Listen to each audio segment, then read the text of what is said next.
Hello. In this video, we're going to lay the foundation for factoring trinomials by learning about GCFs and how to factor out the GCF of an expression. So GCF stands for greatest common factor. So the greatest common factor, we can think about that as numbers. If I have two numbers, say 4 and 6,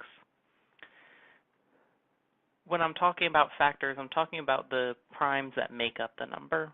And in this case, our greatest common factor is 2. Now, it could be that we have something like 12 and 48, where their greatest common factor is 12. So the greatest common factor can be one of the numbers themselves. But the whole idea is it's something that they both have in common. And in this case, it's the largest thing they both have in common. So you've seen greatest common factors before if we're trying to reduce fractions. For example, if we have something like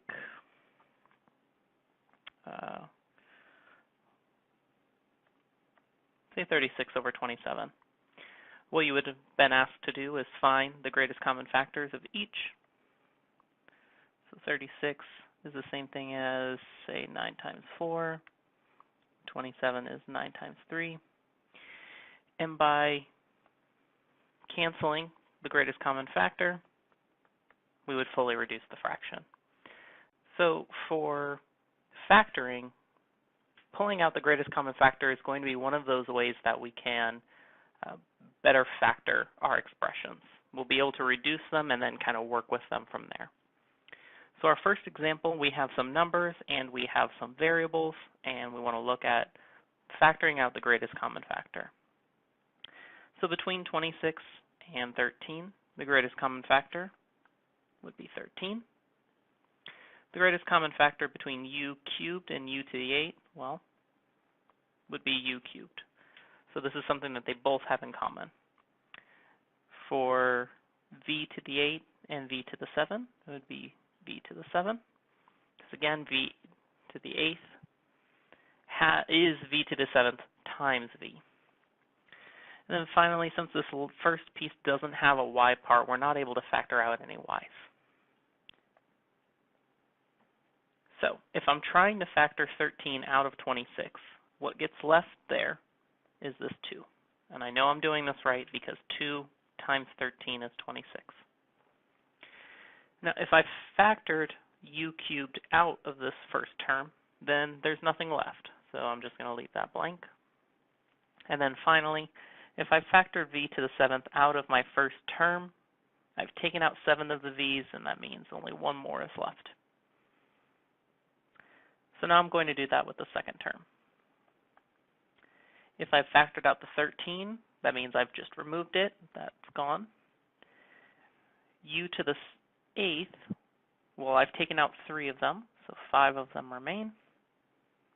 I've taken out that entire v to the 7, and since I wasn't able to take out any y's, that's left over. So you can see here, once I've factored out 13 u to the 3rd, v to the 7th, I'm left with a little bit smaller of two terms. So let's look a little bit more specifically at how this is going to help us with factoring. For this first example, I have 4w times 7w minus 3 minus that same thing. And the greatest common factor between them is this 7w minus 3. So if I'm going to take that out of the first term, all I'm left with is that 4w. And now if I'm taking that out of the second term, I'm just left with that minus. So as a placeholder, I'll use minus 1. And now you can see this is something that's a lot more common to us. It looks like we factored this trinomial, except it wasn't quite presented as a trinomial. So let's look at another example. Again, y minus 5 is our greatest common factor. And what that leaves left is 2y squared plus 3. And again, it looks factored.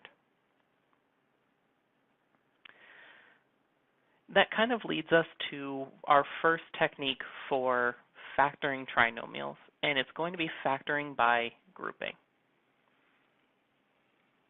I'll write that down here.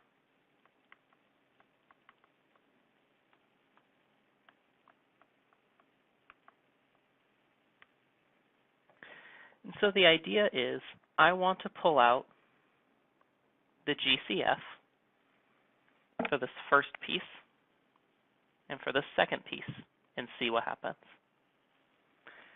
So for this first piece, u cubed plus 7u squared, I will pull out u squared.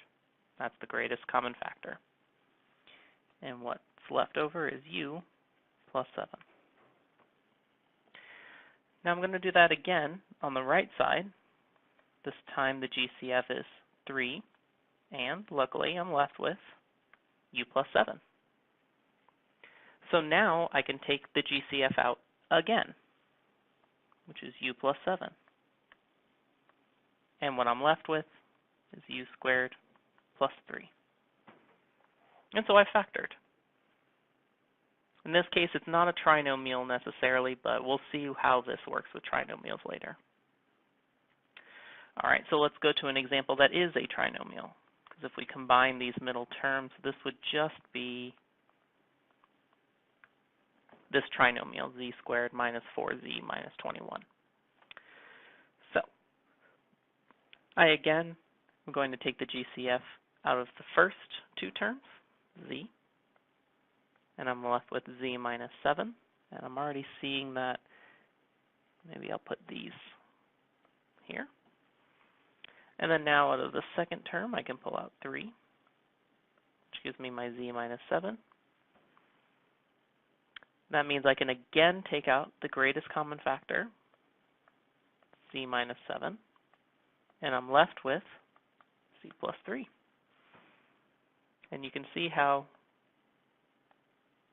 this is going to help us factor trinomials.